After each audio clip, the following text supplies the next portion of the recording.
Oh shit. All right. If I could, I just want to ask if everyone could just mute themselves. Thank you very much. Welcome to this weekly non-duality Zoom with Don Garland and me. Thank you for coming, everybody. Please keep your microphones muted until invited to speak. This is being shared live on YouTube, so by asking a question, you're giving consent. We encourage you to raise your hands virtually after the brief introductions, and then you can unmute yourself and turn on your camera and ask your question. Alternatively, you can write your questions in the chat. And if you're watching on YouTube, you can type your questions in the chat there. And we will make them a part of the broadcast today. And this is for entertainment purposes only. And with that, I will pass it to Don Garland, please. So yeah, non-duality. So there's nothing happening, nothing. And at the same time, there's experience. There's no experiencer. So this is the end of having a life. It is the end of history. It's the end of future. It's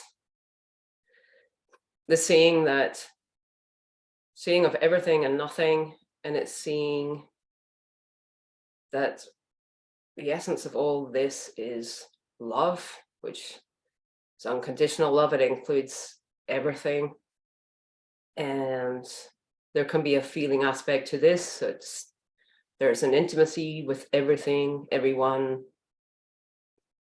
because it's unconditional. Because so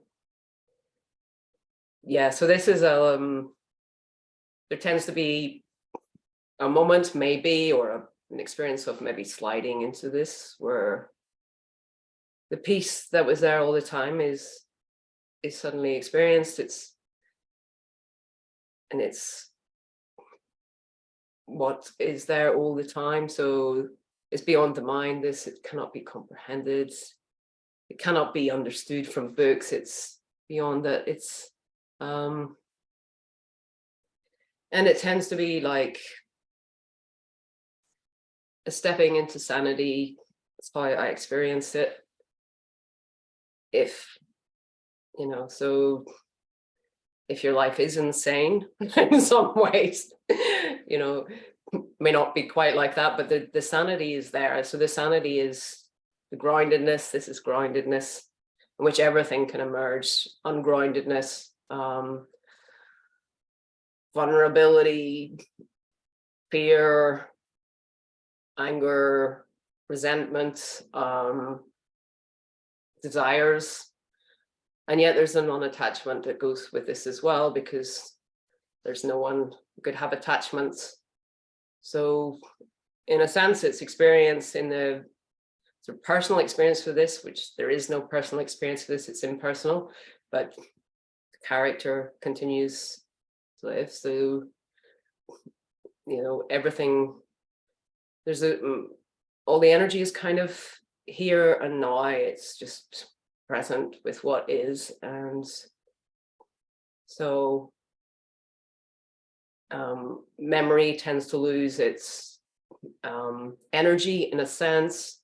Thought tends to lose its energy. It slows down. The identity is no longer derived from that identification, because thought can be very strong. It can be very ongoing, unremitting for people, and so that is seen to be not who I am, and there's no answer to that question. So this is not an answer to the question of who I am. You can see that it's a psychological question, if you like, but this is beyond psychology, although it includes that, and it includes everything else. But life goes on as normal, but for no one. So there's a difference. There's no experience of a body. there's a knowledge that there's a body here, but it's not here simultaneously, but there's a weightlessness to this and a boundlessness to this. And it's really nice. And just saying that feels very nice because it's true. And yeah, so there's something about speaking about this too that sort of deepens it somehow in the moments. Okay, I'll hand over to Walter. All right, thank you, Dawn. A few words about non-duality. Well, first of all, I think when I speak about non-duality, it's different than some of the other speakers I hear, because I don't really think liberation, enlightenment, awakening is anything pertaining to non-duality, because I think non-duality is a description of what is. And what is everything that is apparently happening. And there is just no one doing anything. No one has ever done anything. And there's no one in here with any autonomy, authority, free will and choice. There's this appearance of a body, there's this appearance of a life. Sometimes people refer to it as the character. And that character's life is very ordinary, but the fact that no thing is being everything is absolutely extraordinary. The fact that there's just this happening and there's no one in it. It's just one big, beautiful happening. And there's no separation. There's no independent entities. There's no reality. Reality is just a projection of mind. My world of experience is a projection of mind, but there's no reality to it. There's nothing real and solid and fixed. It's all arising from the same no thing and falling back into the same no thing. There's 7 billion realities out there, apparent realities. 7 billion different worlds of experience, all being projected from the same no thing and being experienced by the same no thing. There's no personal experience. There's nothing personal. I don't think my thoughts. I don't feel my feelings. But there are thoughts arising and there are feelings arising in this space here that we call Walter. And there's a witnessing of those things, but I'm not the witness. So I'm not the feeler, I'm not the witness. There just is no me. It's just life living itself, seemingly. And it's beautiful. It's beautiful. And even the struggles, they're not my struggles, but they are felt and they are experienced. And what to say about that? You know, I guess that suffering isn't there over the struggles. but they still can be pain and all the same emotions that would come up before non-duality. I even knew about non-duality. So I don't see non-duality as a solution to anything. It just is. It is the problem. It is the solution. It is every step between. It's whatever's arising in the immediacy, and it's not even that. I mean, there is no immediacy. There is no right here, right now. Well, somebody's radio is really loud. And that's this happening in this apparent immediacy. Well, I guess that's about it. Just say what, it's unconditional love is what it's called. And the reason why we talk about love is because it just seems to allow everything, accept everything. It is everything.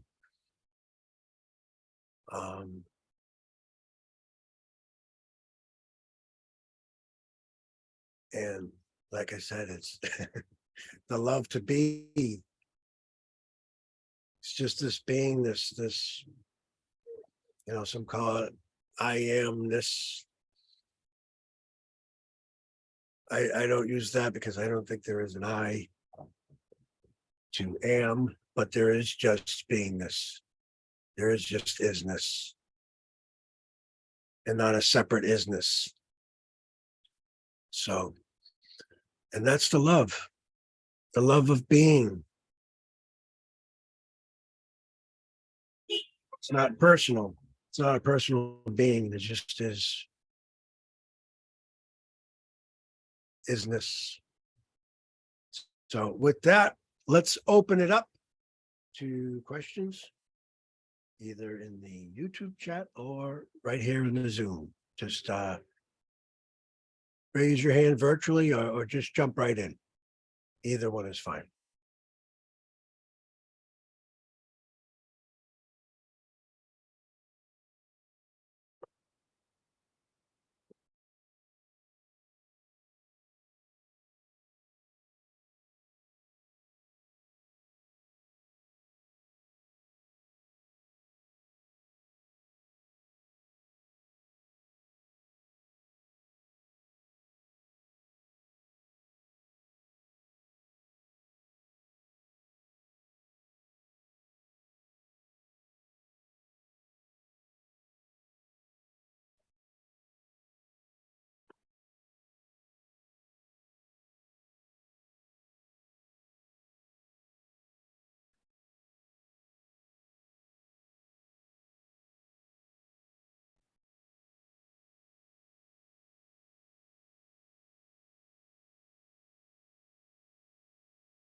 What do you think, Don? You want to give a second intro?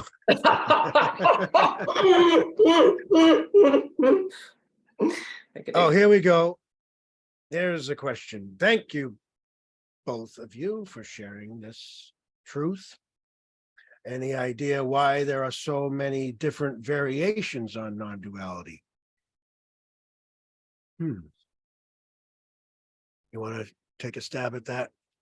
Well, I mean, are there? I mean, there aren't really. I mean, some people just package it differently, and I think some people like say things like there are different levels to this. You get that kind of take, but actually when you look at it, they're talking about the same thing. There's emptiness, there's fullness.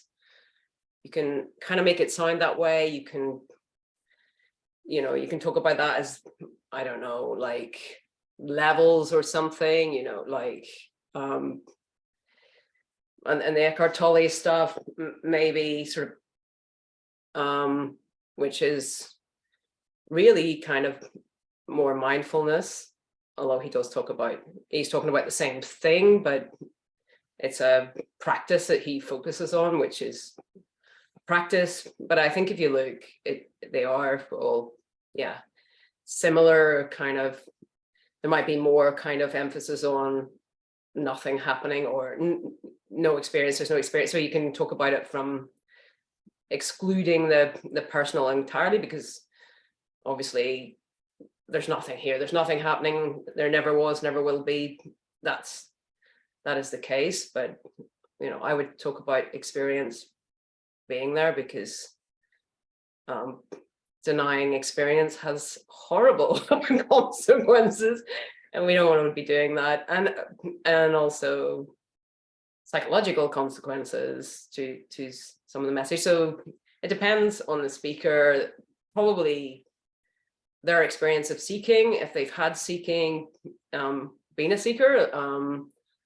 It's just packaged differently for me. The psychology aspect is important because there were certain things I wasn't seeing after awakening that I saw further down the line, that kind of was like a psychological kind of awakening and a bit of a shock to the system. So I seen the importance of that. I seen that some versions of this message they're not intentionally minimizing or invalidating your experience, or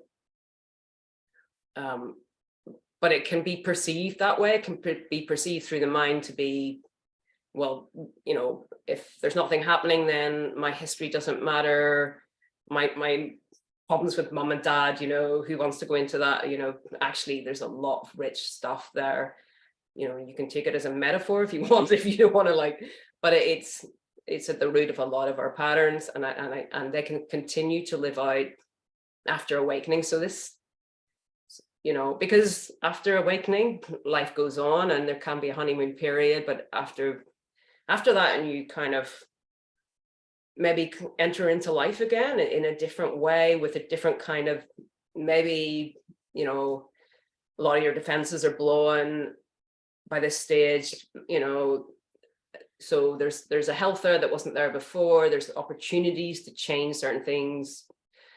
So in a way, it's important to, I'm not going to prescribe for anybody else whether it's important or not, actually, but if you're caught in the same patterns, I think they can play out after awakening, and they can restrict you from the enjoyment and kind of satisfaction of actually self-actualization, like that potential that you were born with, that's in you, your unique potential of actually finding a way to express that, or be, it could be just something small. It doesn't have to be your whole kind of raison d'etre or like your main job, but just finding some way of like becoming more authentic, becoming more yourself in this world. So that's kind of why I express myself the way I do, but it's the idiosyncrasy, because it's coming through the character, with all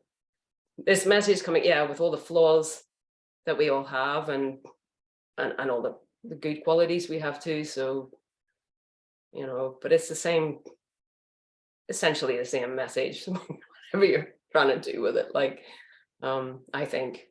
What about you, Walter? Well, let's see, the question is why? I think it just depends on what the person's programming, conditioning, where they're coming from. if Ramana Maharshi was a big part of their path, let's say, then they're probably going to talk about self-inquiry and those things. But for me, anything I was into prior to, I'm, reluctant to say seeing this, was kind of abandoned, really. So I don't think that those things led to anything. People debate that all the time. So self-inquiry, I see how that could be a part of it, but I guess I'd be more in the school that would say there's no way to get to what already is, which is why I was saying at the beginning, I don't even care to talk about enlightenment or liberation, or like I just said, the seeing of this. The seeing of it was also in the dream. The character had an awakening, but it was always this, and that's what was seen in the awakening, that there isn't an awakening. There's no one to awaken. So I can't say why, what else is there? So that there are people who talk about consciousness and awareness. I just have there's no one here experiencing consciousness or awareness, or that is awareness or consciousness. I don't even know if those things exist. It's just this. I don't need to call this consciousness or awareness. And I certainly don't need to say, I am consciousness. Because all there is this. And there's no one in it. There's no one being it. It's being everything. So it's not about changing your identity from I am a person to I am awareness. You just, again, it's tricky, but the character sees through all that in the dream and sees that that's all it is. That's all it ever was. So next question. Oh, we got someone coming in. Boom. All right. Hi, Don and Walter. I recently heard a speaker in a non-duality video say there's no Hitler, Stalin, Putin, Ukraine. Even though I sort of get what he meant, I still found it shocking. Do you?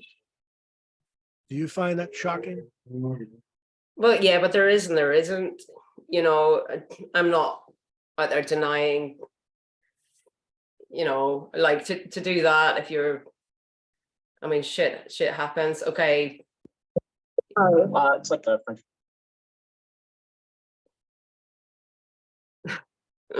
But yeah,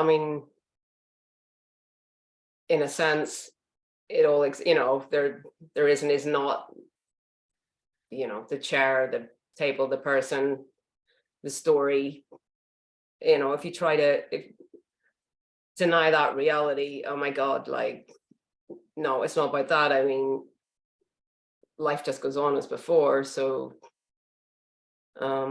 yeah, Stalin, Putin, yeah, that's a part of life, isn't it? So I don't know what I'm saying at this point.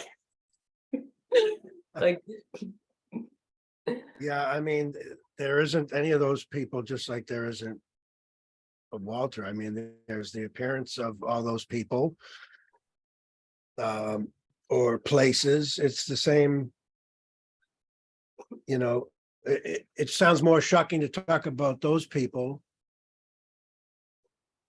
but this is just what is for all apparent people or characters. Yeah, there's those guys never did anything, even though bad things apparently happened. But that is from the human sort of perspective, And if that's that makes any sense. Go ahead. also, I mean, just saying there's I mean, to see that through the mind as well, I mean, it's falling into the same trap as that sort of denying your experience. I mean, fuck's sake, please don't do that. Like, you listen to this message and if you don't get it, like that, don't buy into it. I mean, go with your own experience, because it's really dangerous. You're really vulnerable to manipulation then, and exactly recreating that kind of history, like what like Stalin, etc. did. Like, we need to be psychologically aware. And so again, it's a kind of, it can be taken as an invalidation. I think that stuff is very dangerous. Also, if the non-dual message is reified, if it's taken literally, it's like, fuck, it's not healthy. It really isn't, because it's all you've got. You've got this life, even after awakening, there's still this life to be lived. It might be lived by no one. And there's a responsibility there. And there's the more awareness that is there, the less damage that we do to ourselves, the less damage we do to others. We live much more in harmony. So,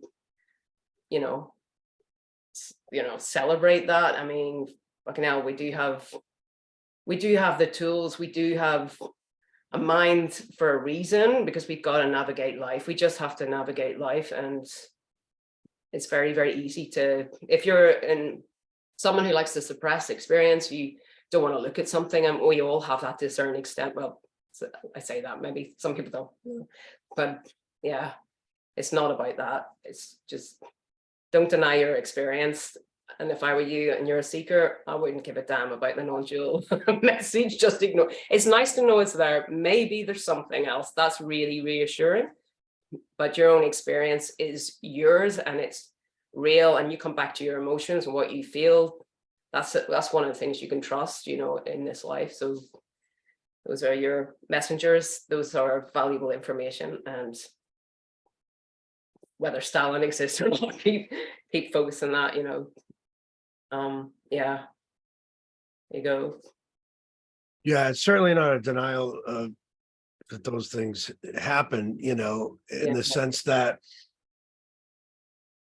if I say, I don't go to work, I don't do anything, it's just saying there's no autonomous self. There's no ghost in the machine, but there's still things apparently happening. And yeah, so it's I can see how that could be shocking, or if it's said in the wrong way or taken in the wrong way, it's going to really come off not good. So I would stay away from, because there's no need to bring those events into, unless you want to. But my point is, this is not a denial that there is an apparent experience, and sometimes it sucks, and sometimes horrible things happen in this apparent experience. And just because it's apparent doesn't mean it's not painful. So yeah, there's no escape from what is, and there's no one to escape. There's and there's nothing to escape from, but it's just what is. So this is in our No. You frozen? Is that me or you? I don't know. Walter's frozen, I think. of fiction that touch on non-duality. You froze there anyway. Oh, I froze? Oh, was it me? Oh, right, okay. Oh, I don't know. Maybe it was. Am I back? You're back. You froze for me. So anyway, doesn't matter. Okay. Do you know of any works of nonfiction that touch on non-duality? That's what Chet wants to know. Luckily for me, I avoided any fiction to do with non-duality, and I have zero interest in that. And I don't know who to recommend. Can't imagine, for me personally, I can't imagine reading something like that. But yeah, what about you, Walter? I know they're out there. I just can't think of the names. A friend of mine wrote a murder mystery with some non-duality in there.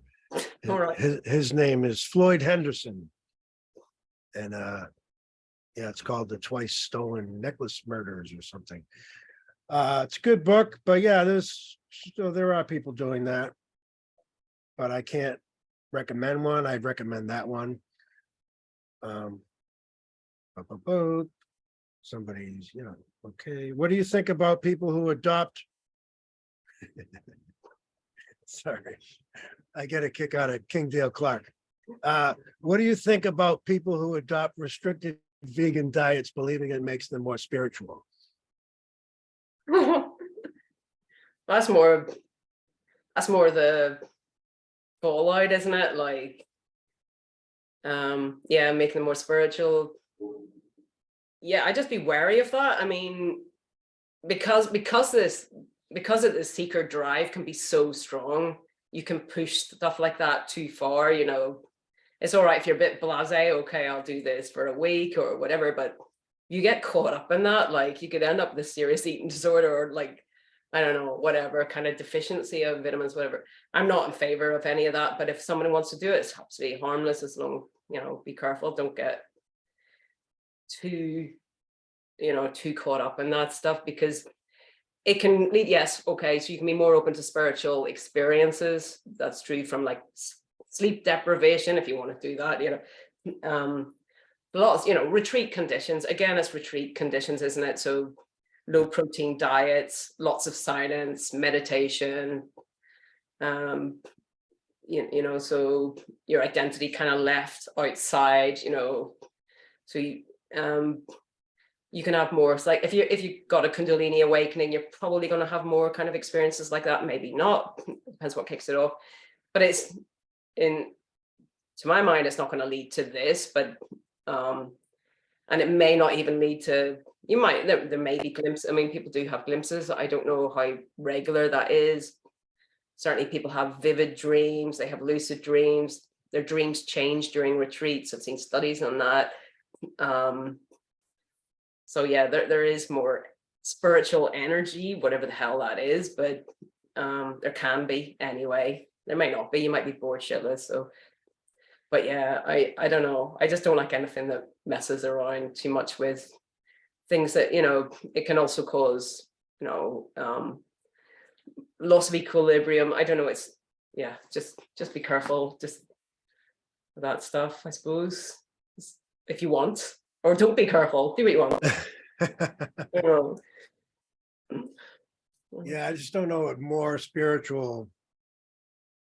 This is no one to get more spiritual. This is already fully what it is. It can't be any more. So, yeah, and since there's no separate individual, there's no one to get more spiritual. But the character, yeah, I mean, it certainly could look more spiritual, and you could dress more spiritual, you could eat more spiritual. But I don't even know what that means. It's just aesthetics and this is already fully realized by no one, meaning it's fully actualized. It's not going to get any more this than this. Next question. Hi, Walter. This is Betty. Hi, Walter and Don. Do you see this as 0 or 1?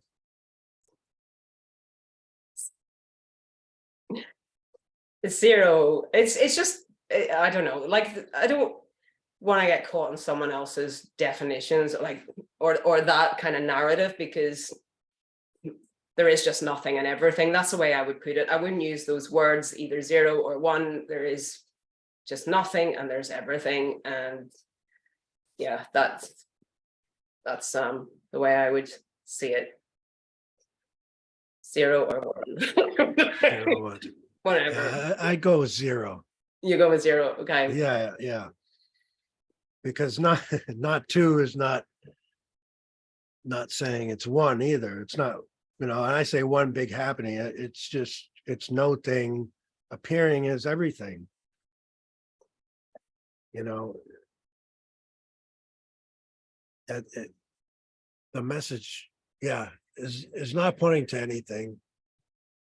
There's nothing pointing, there's nothing to point at. It's just all already no thing. So that's why I say zero. It's not even one thing. So the next question is about, let's see, Chet says, what do you think of Douglas Harding's Headless Way? I get this question a lot for some reason in these things. Meditation experiment. What do you think?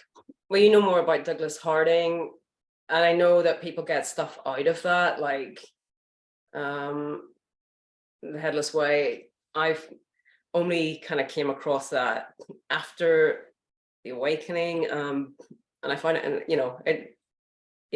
just all of this stuff doesn't sound particularly interesting afterwards. So, but I know it's been helpful to people, and they've had quite a lot of experience through it. So you probably, Walter, obviously you know a lot more about it from your interviews. Oh yeah, I do, but Stuff. I didn't get anything out of it. Oh, you've done it then, have you?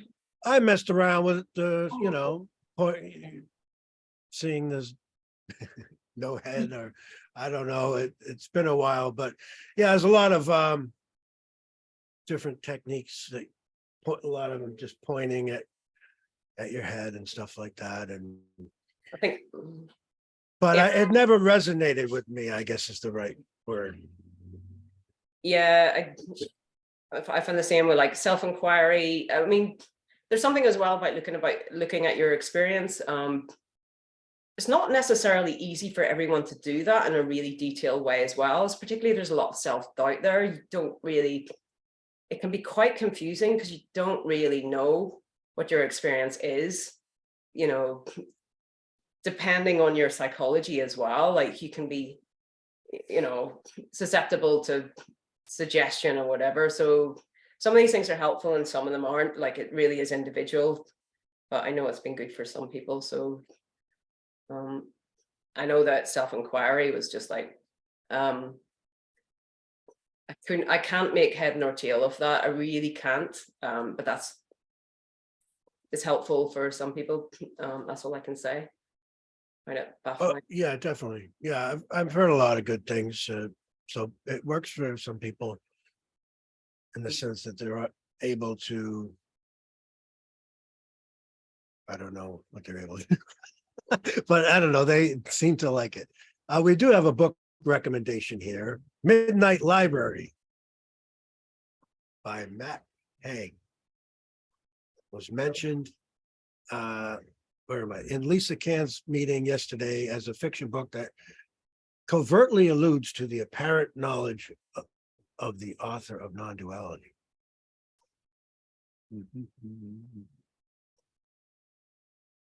Okay. Very good. Thank you very much. Next question. And if anyone in the Zoom wants to just jump right in, otherwise I'll keep going to the YouTube. Ear Monk Mystic Music says, is there a connection between divinity and non-duality? Who the fuck knows? Whatever. Well, it's all divine. I mean, that's seen, like, whatever that means. It's kind of weird using that word in a way, like, but it is. I mean, there's a sacred quality to all this. This, that which can appear, which can be seen, physically seen and known. Like, don't ask me how that is. It's a word that I use because, yeah, it's love, and it's whatever that love is. It's, I don't know, the word holy just springs to mind to me, and of course that's got a lot of baggage with it, but divinity, yeah. So yeah, it depends on what really you're referring to there. Like can be a loaded term as well, I think, but it's divine for sure. I don't know, divinity. And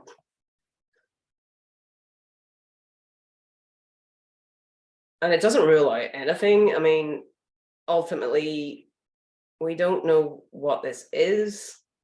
You know, this is, this is one reality. You can, anyone can experience other realities other than this kind of earthly, heavy moving, awkward kind of more kind of gross realm. I mean, just using that term because it makes sense to me in terms of other kind of realities that I have experienced. And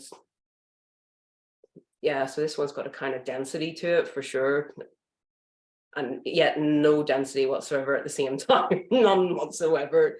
Again, it's all paradoxical. It really is. So, there could be the appearance of God in an archetypal form. There could be angels. There can be everything, every conceivable thing, appearing. If you're having those kind of experiences,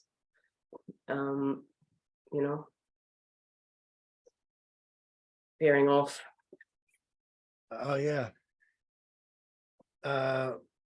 So divinity, yeah, it's just a word, it could, so many words could be used interchangeably, but you could say everything is divine. All there is divinity. I don't know why that's making me laugh, but anytime words are used, it becomes conceptual. And non-duality is non-conceptual. This is why it's said that it can't be spoken of. It can't be described. So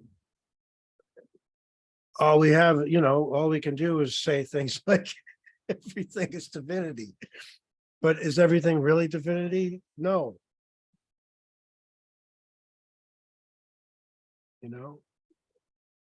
What can I say? That's why, yeah, the truth is not being spoken in this meeting. You want the truth? You want the truth, do you? You can't handle the truth. Yeah. What do you say about people? This is King Dale Clark again. What do you say about people who adopt the celibate lifestyle, like vegans, in the hopes that they will restrain for a long enough, they will get enlightened? Even people who don't masturbate claim they do it long enough, it gives them superpowers. I have heard people say that celibacy increases spiritual energy. Again, whatever we mean by that. I would say experiences like Kundalini experiences, maybe less mind stuff or whatever. But yeah, I mean, nothing leads to this. I mean,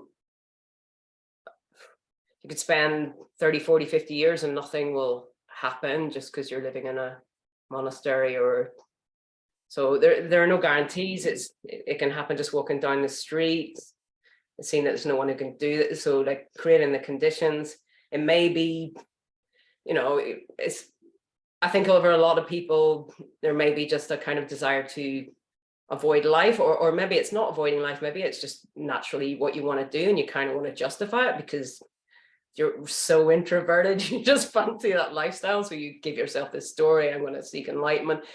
I don't know, like sometimes, we don't want to do something for nothing. Like that's the thing. You don't want to, very often we don't like becoming a monk when there's no kind of upside to that and there's no kind of goal in place. So yeah, but sometimes our motives are hidden as well from us. I don't know why I'm saying that. I don't know, just kind of veering off. But yeah, God, if you've spent 30 years in that and you've woken up and seen that there's no one who could have done anything to wake up, you might just think, I wish I'd just kind of lived. I don't know, but you might just think, yeah, it was cool. No, it doesn't matter. And no regrets, because there's no one to regret anything. So who knows? But yeah, do what you want. Don't blame it on me. That's all I'm saying. Or Walter. Yeah, it's not for me. Okay. But yeah, a lot of these questions that start with, what do I say about people who X, Y, and Z? I just don't have an opinion on it. What people do. It's just what's happening, and nobody's doing it. So if it interfered with my life, I might have an opinion on it. But yeah, to each his own, and rock and roll. What else we got here? It's so easy to say happiness is arising for no one, but it's hard to say anger's arising. That still feels so personal. Well, I mean, it's impersonal. I mean, it is impersonal, and maybe experience it after awakening. It's whatever is arising. It's still impersonal. Like, so the it is part of the character's story, because the story goes on, right? I mean, sometimes you could have an emotional flashback. If somebody gets emotional flashbacks, maybe they'll get anger, and then won't have anything to do with the story. It's just because the stuff is stored in the body, isn't it? So it's impersonal in the sense that it's not happening to a someone. That's all. Like, it can be intensely personal in the experience of space and time, in the timeless, which is in one level a bollocks way to talk about this, but in another level, it's just a way of kind of packaging this and making sense of it. So, which we need to do if we're talking. So yeah. What do you think, Walter? Oh, about the arising, right? Well, there's no one even claiming that there's no one here. So if I say happiness is arising for no one, there's no one saying that. So whatever, if anger arises and it's felt to be personal, then that's just what's happening. But it's also happening for no one. So even the sense that things are personal is impersonal.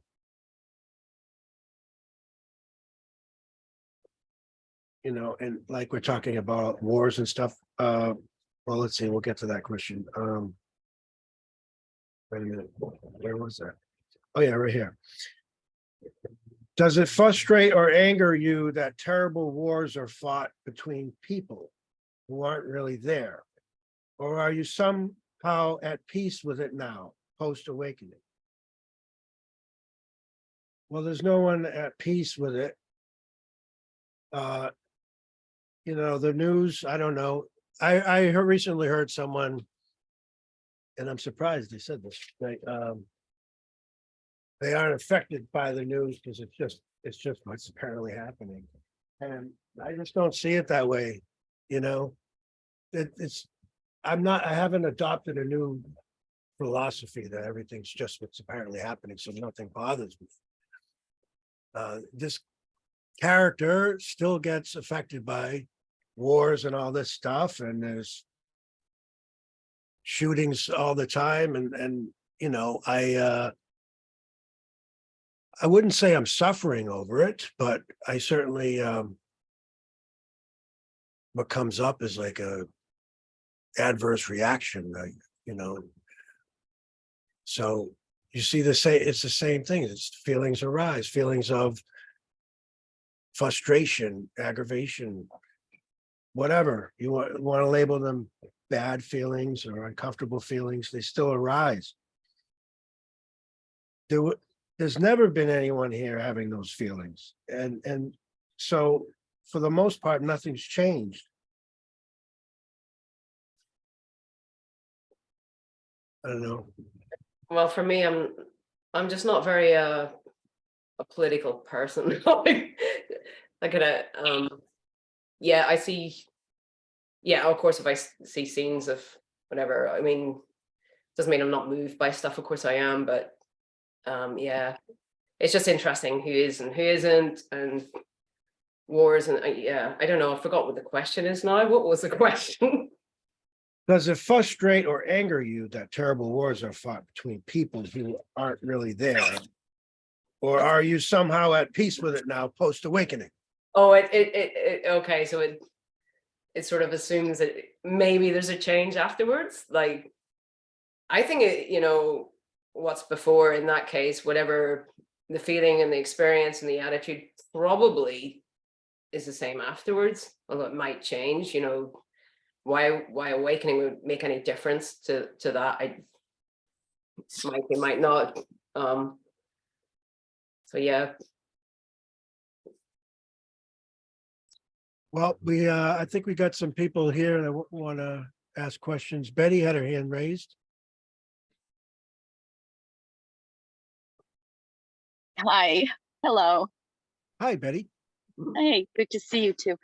I'm going to share a Betty story. Okay. Okay. Yeah, I shared yesterday on Emerson's channel, whatever meeting, whatever. But I'm going to tell it again because it's so bizarre.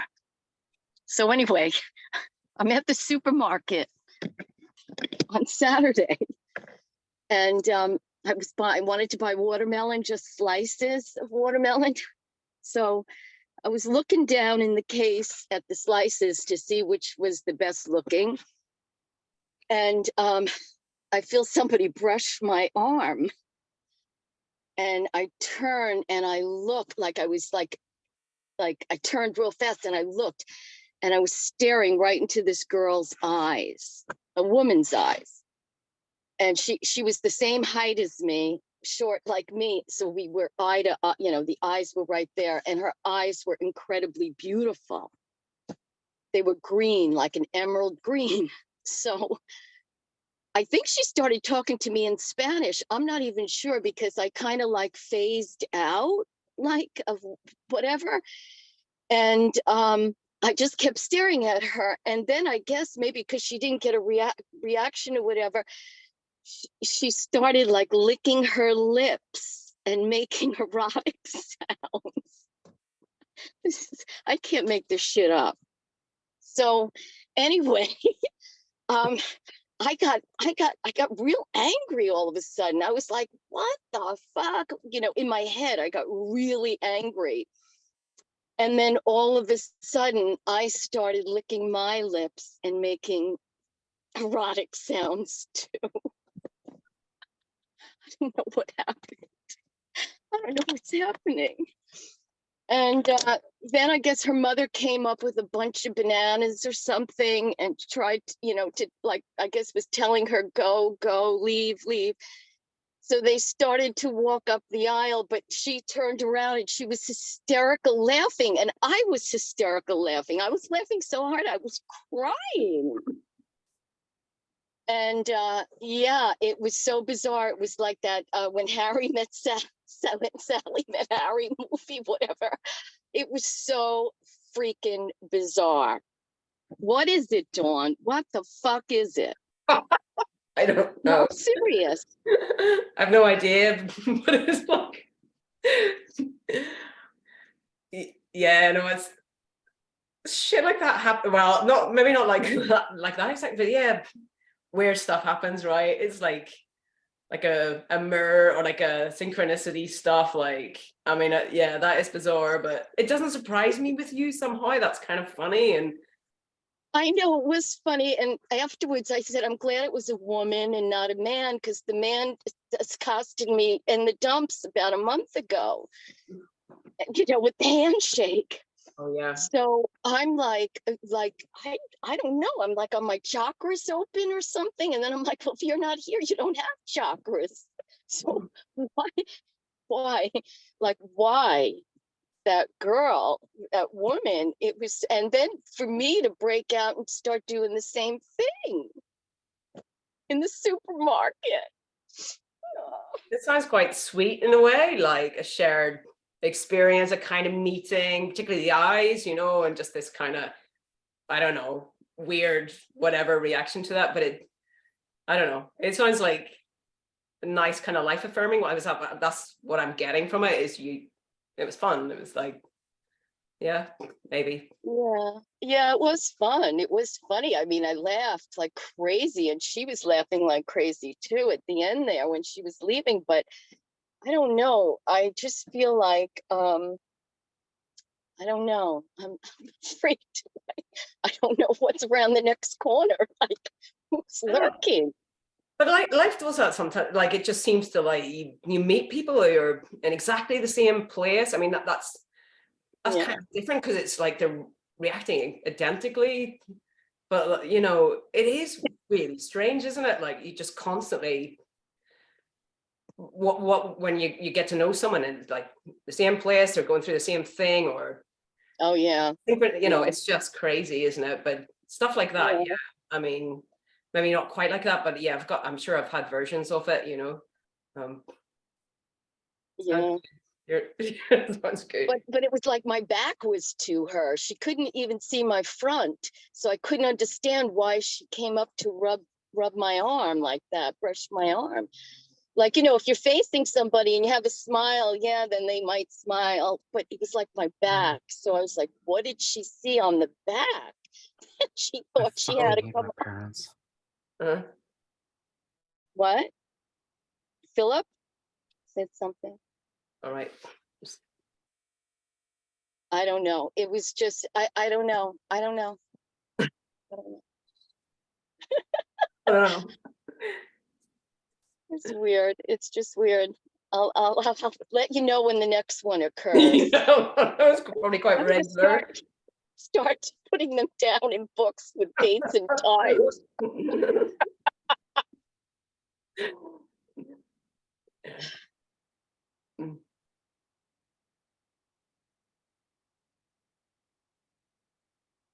Was there anybody else in the Zoom that wanted to ask a question, or shall I go back to the chat? All right. Do you think phenomena like out-of-body near-death experiences or astral projection or angels, etc., are real? If so, do they have any connection to non-duality? You know a lot about near-death experiences. Oh, great.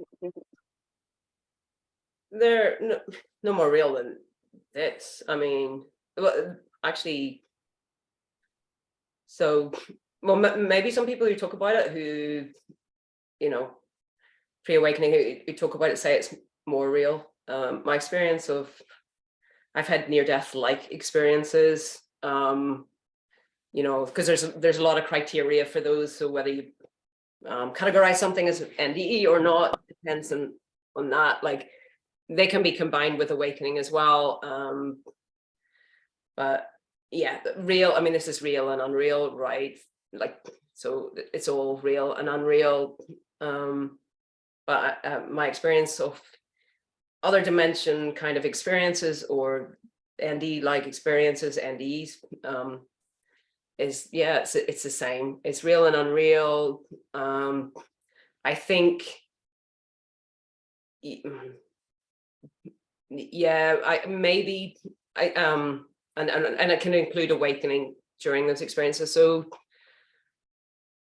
in my own, the last one I had, I which was NDA like an experience of being dead. Death happened to Dawn, and unlike normal NDE, it was more like I wasn't bothered about going back. I think a lot of people don't want to go back to the body. They want to continue on. To be honest, I was quite happy being dead, but I was quite happy being alive. I was quite happy with both scenarios, and I wonder if that awakening has something to do with that or not. Maybe not. So, but yeah, it's real and unreal. I mean, nothing's happening at the same time. So yeah, but those things, they're not visions, they're actual experiences. visions are different.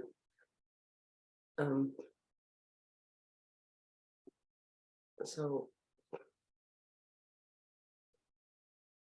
well, yeah. Well, I guess the other part of it is if they have any connection to non-duality, which, No. I Sorry. mean, if non-duality is no thing being everything, and it's real and unreal and everything we're saying, then it seems obvious that no matter what you say, it's connected to non-duality, because no thing is appearing as a character having out-of-body experiences or near-death experiences or astral projection. So there's no exceptions. I don't know about angels. I mean, I never, I haven't had these experiences myself, but to me, it's no different than making a cup of coffee in that respect. It's a character making coffee. It's a real experience, but it's also, nothing happening. There's nobody made a decision. Nobody walked over there. Nobody poured the coffee. It's an apparent experience.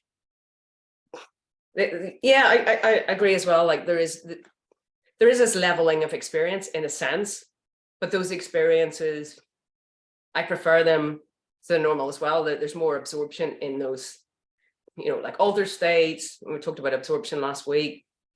Those states can be intensely divine, intensely sacred, and they can include awakening for people to this. So in that sense, and they have a profound, when it's NDE, it has a profound effect, life-changing effect. That's one of the symptoms of it, one of the outcomes, so a bit like non-duality, which is similar.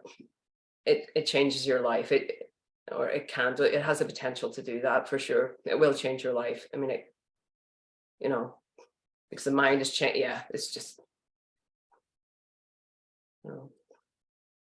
Can there be dualistic perception after awakening?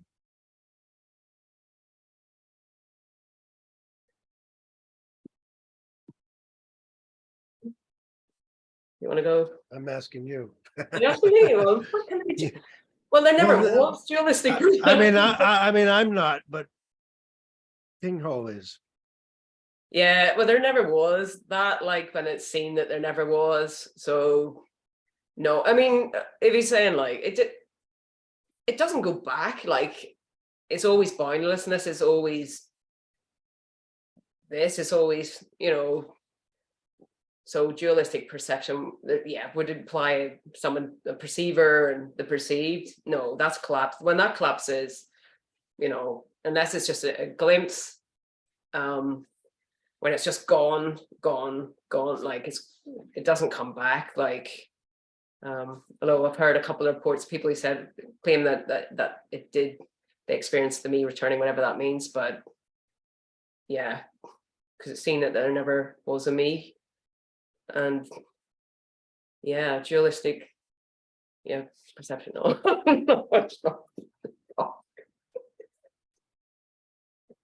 Yeah, I mean, I guess that would be like me seeing the table,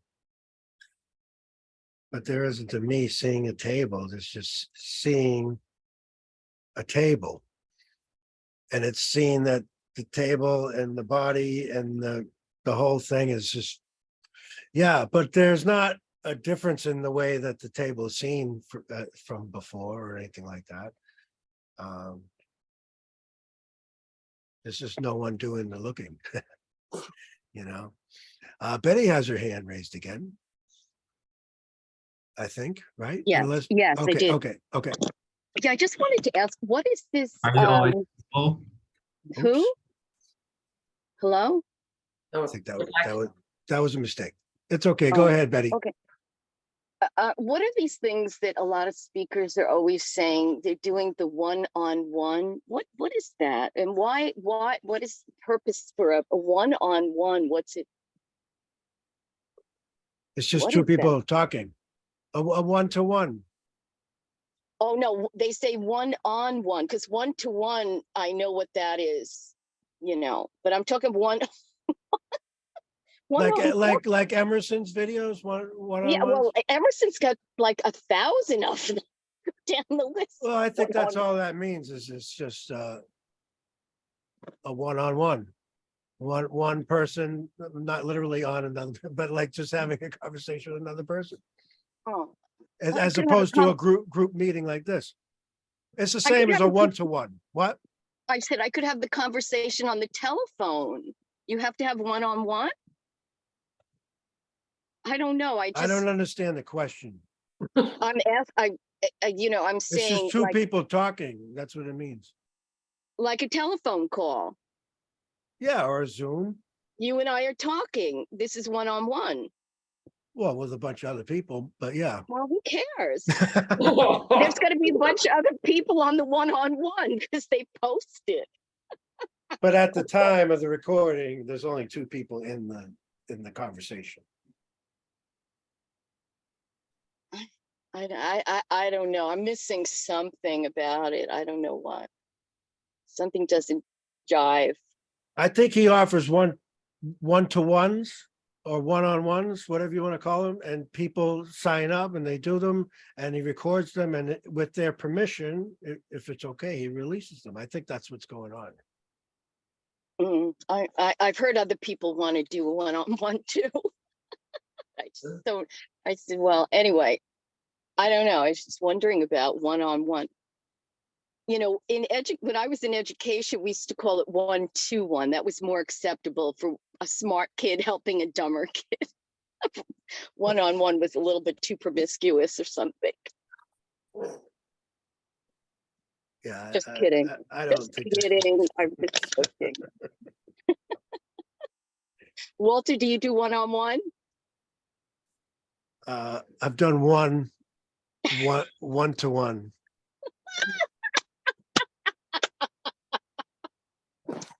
What But about Dawn?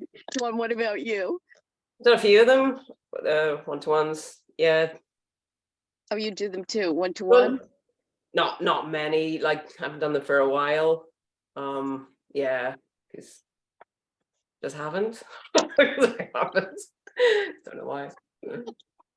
Would you consider your therapy sessions like a one-to-one? Not really. Oh, I mean, no, it's just the different. way of packaging is, isn't it? Because people know what therapy is. One-to-one is trying to get something you'll never get. Therapy is a kind of talking about your kid, isn't it? Like it's different. Mind you, you can bring it. Like most people accept anything. It depends who you talk to, doesn't it? I have no idea what people do in the one-to-ones, like, but you can bring a lot of people. I think you can just bring anything you want to bring, like whether it's got anything to not do with non-duality or not. But yeah, I don't know. Well, the ones I've seen, it appears that everybody drops. Each person drops, whether they drop literally or whatever. I can't feel my hands, whatever. It seems like the ones I've watched, everybody dropped. All right, okay. Well, yeah. Yeah, I don't know.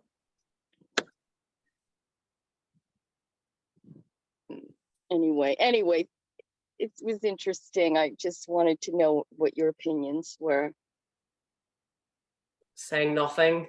I'm not criticizing anyone's talks. Like, yeah, if you wonder about that, like the Muktananda stuff, like the Kundalini guru, and everybody was doing all the kriyas and wigging out with loads of Kundalini stuff.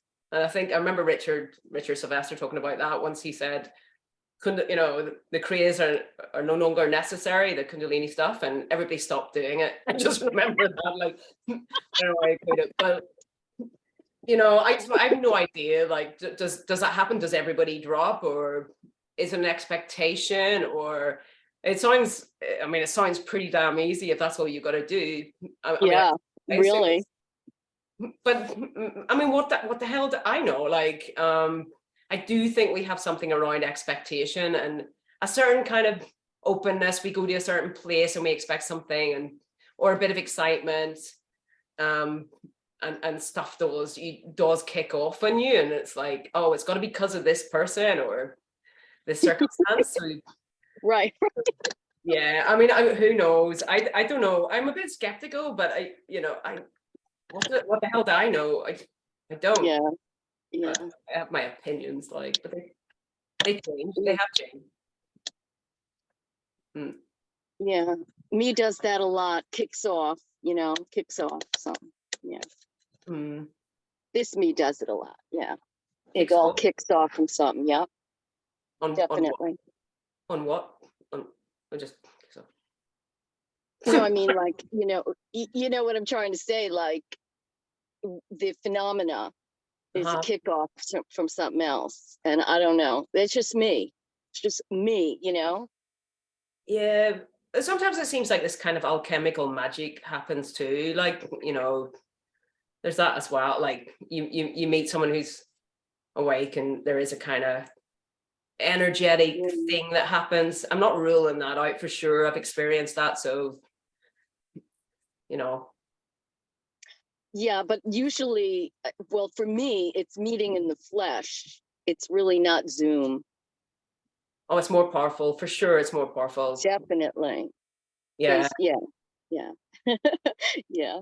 Yeah, it's deeper. I feel more absorption with that as well. Like you can actually, and I can still talk about dropping because, like I say, the levels of absorption vary, and it's really nice to kind of do that around someone. It's very relaxing. So yeah. Yeah. Get that. It's cooler here. I think it's cooler on Zoom. It's not as warm. It can be warm, but my experience is more cooler. Yeah. More detached.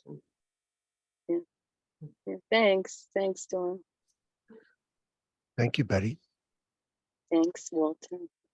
Yeah, if somebody wants to do a one-to-one, they can email me and set something up. But I'm not promoting them all that much because of time and everything. But so next question. The philosopher Nietzsche, how do you say that? Once said, be careful that when fighting monsters, you yourself do not become a monster. For when you gaze long enough into the abyss will also gaze into you. What do you think about this? And can it be at all related to non-duality? Don, please. Don't fight monsters. Try not to fight monsters. That's what I would say to that. If you fight a monster, yet you are in danger of becoming a monster, but it doesn't make you a monster. While you're fighting them, you may. Yeah, I don't know. Nietzsche's quite opaque at times. I don't know, staring into the abyss. What is that quote? I can't remember the staring into the abyss. It says, you gaze long enough into the abyss will also gaze into you. Well, that's an idea in Nietzsche's head. Once upon a time, in a story of time and space. I don't know. I'm not entirely sure what he was getting at there. Staring into the abyss. What do you think, Walter? Does the abyss stare back at you? Oh, that doesn't ring any bells here. Yeah, I don't know. But yeah, the fighting monsters. Don't do it. Walk away. Walk away. Let it go. Let it go. Yeah, if you can. Yeah, that's much better. But be cognizant that it is a monster and that monsters are monsters. Just be cognizant of that. Well, not always. I mean, you might misinterpret someone who's a monster. He's actually lovely. But yeah, I think Nietzsche was probably quite hard work himself, though. Maybe that's why the chicks avoided him. Well, he avoided them too, I think. I'm not allowed to say that, probably.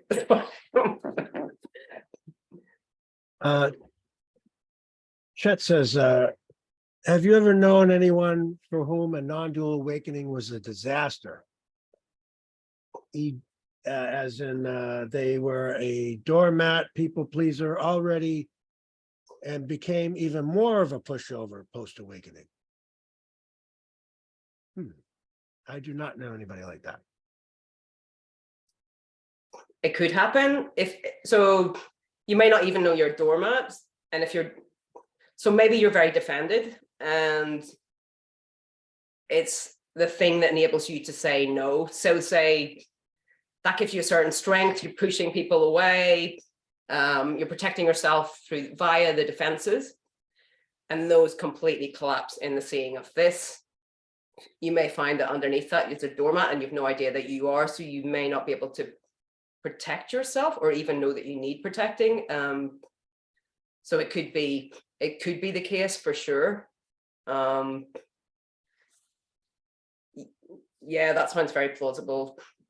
Yeah, because this does not give you boundaries, like, and that openness as well. There's a real love of connection in that. There's all sorts of things that can come to the fore that were not seen before. So for someone who was heavily defended, they may not know themselves at all psychologically, like whatever, but yeah.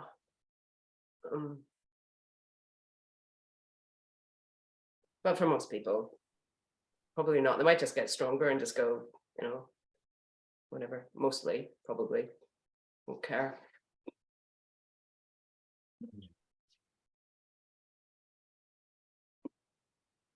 Yeah, I think a lot of that feeling of less than goes away because just see this as a level playing field. Well, it's been called the great leveler because there's no higher or lower. So this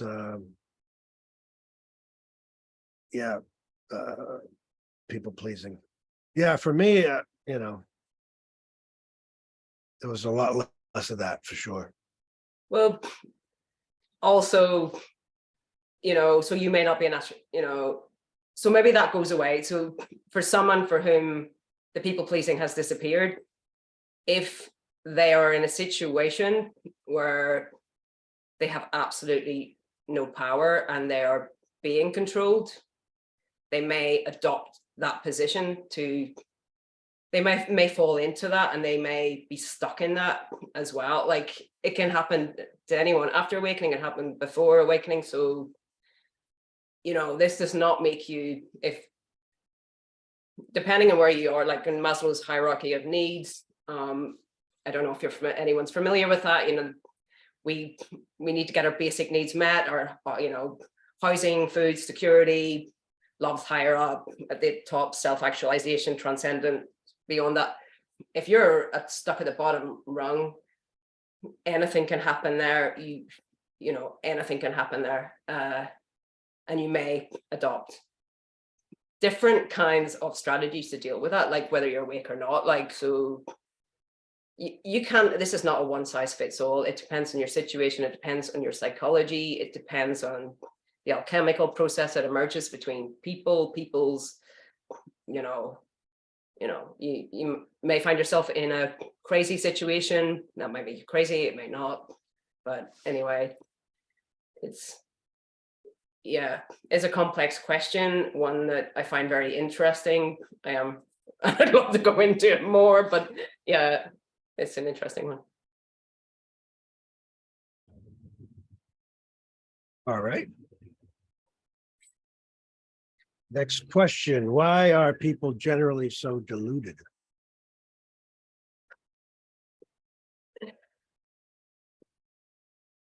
Survival? I mean, deluded. You only realize that after we all go through that, like, don't we? Life, we hold on to hope. We need to tell ourselves a story that sits well with us sometimes, because we need to survive, don't we? So yeah, but we move through that. You only see that when you've kind of moved to a different level of consciousness, is the way of putting it. It's kind of bollocks, but I don't mean like non-dual, but every time we move past something, you sort of see that you're caught up in something or deluded. But when you're in it, you know, like, yeah, because life's hard, like life's tough, and we find ourselves in situations that, you know, we can't maybe navigate, we maybe don't have the tools for, so, you know, we delude ourselves, we look into this is what I wanted, or this is good, or whatever. Like, I mean, we create stories all the time, don't we? Many stories. It's not just one story. We often have many stories about one situation.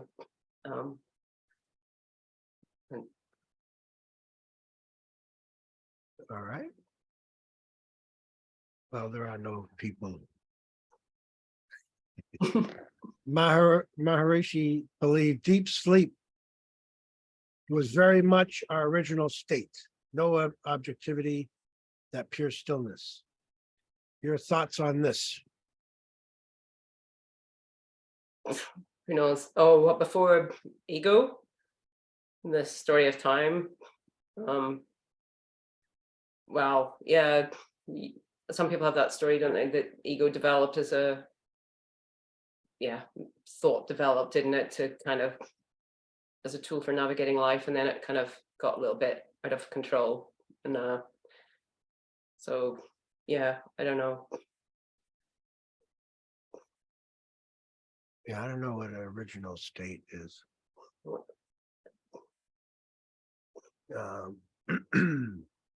Let's see.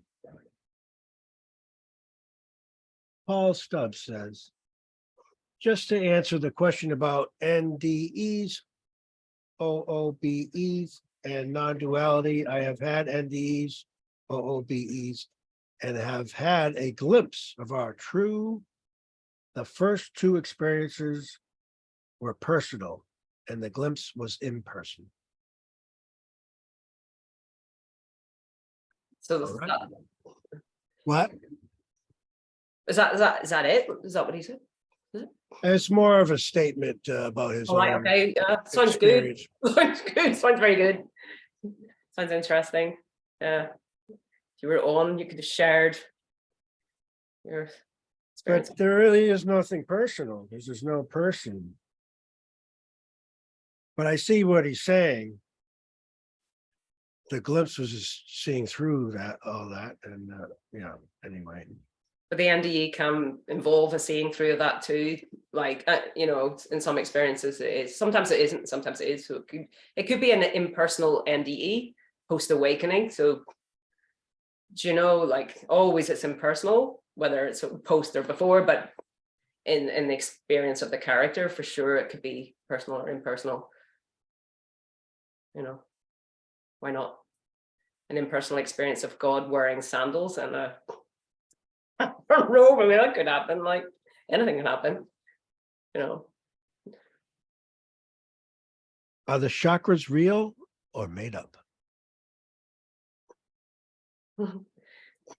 Chakra experiences relating to specific chakras are real. I mean, the experiences are real. So whatever the hell a chakra is, and I used to mock them, like just like what? Why are people talking about this drivel? Like, but then heart experiences and throat chakra, you know, they do sometimes seem to be very specific to the chakras. So I don't know what a chakra is, but I know that experiences very often relate and start with maybe the throat chakra, maybe the ajna, you know, awakenings very often the Sahasrara. Is that the Sahasrara? What is the top one? The crown chakra, whatever the hell. So they, yeah, or the base chakra, you know, so yeah, do they really have the meanings you know, attached to them? I don't know. Like, is the throat really to do with expression, et cetera, et cetera? The heart's certainly to do with the heart. I mean, seems to be. I don't know if it always is in every case, but for sure. And you know,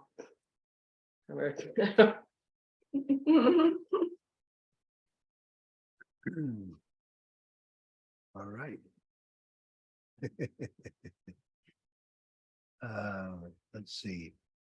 Oh, can you use mushrooms or oops, where'd it go? Can you use mushrooms or substances to induce non-dual awakening? I can't pronounce that. Apparently the Amita muscara can turn off the ego part of the brain without compromising cognition. I've tried it myself and it worked very well. So what do you think about using mushrooms to induce an awakening, non-dual awakening? Well, some people have glimpses with them, don't they? Yeah. I mean, there's no guarantee with mushrooms, whatever arises, is there?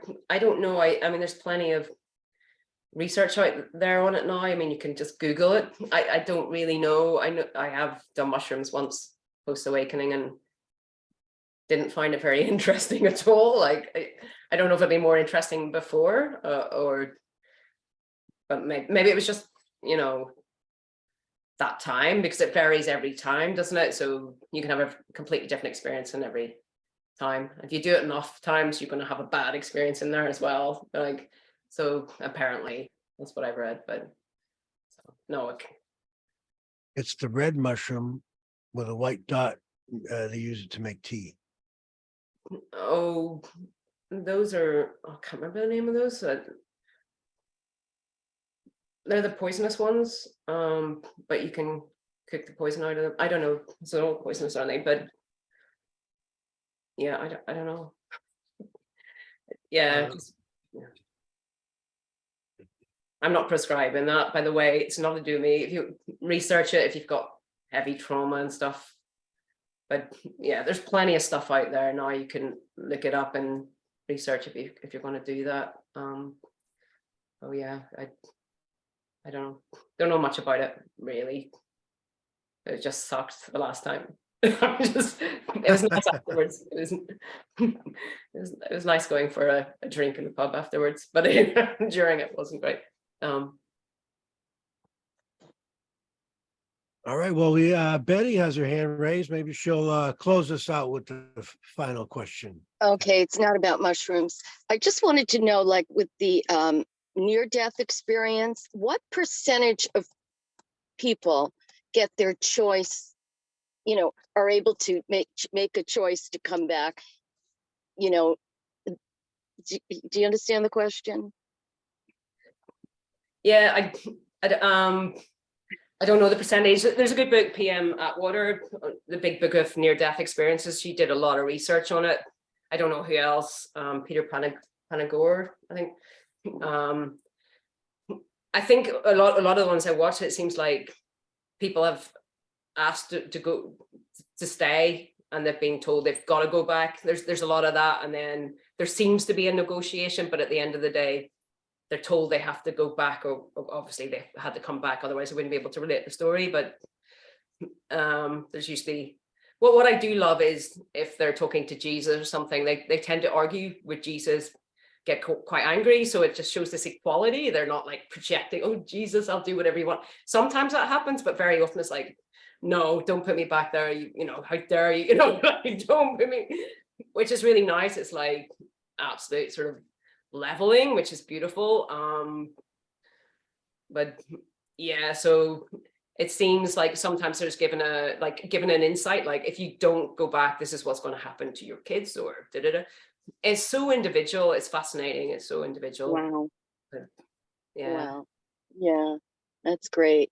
Yeah, I'll look up those. What's right? I said I'll find those books that you were talking about. Yeah, that's a good one. But there's loads of those on YouTube. As you Oh, I can't watch any more YouTube. Oh, right, okay, your YouTube died. Yeah, I know, it's got. But the IANS stuff is good. IANS, ND related stuff on YouTube is pretty good. Thank you, Betty. Thank you, everyone, for coming. Thanks, Walter. Thanks for all the questions on YouTube. And we'll do this again next week, same time, same channel. Any final words, Dawn? No, it's great. Thanks for coming, everybody. Or yeah. and see you next week. No, Yeah, see you next week. Oh, and who am I talking to next week? Sorry, I didn't pull up my, just to let everyone know, for those who would like to know. Sorry, 1 second. Pull up my Zoom thing here. There it is. Okay. It's gonna be the great and powerful Howard Chance. Will be on the show at 10 a.m. Eastern time. So if you want to tune in for that, you can ask Howard any question, and you can participate the same way you do here. So yeah, and then the week after will be David Hoffmeister for any Course in Miracles students out there. All right. Well, thanks again, and we'll see you soon. Bye-bye. see you soon. Bye.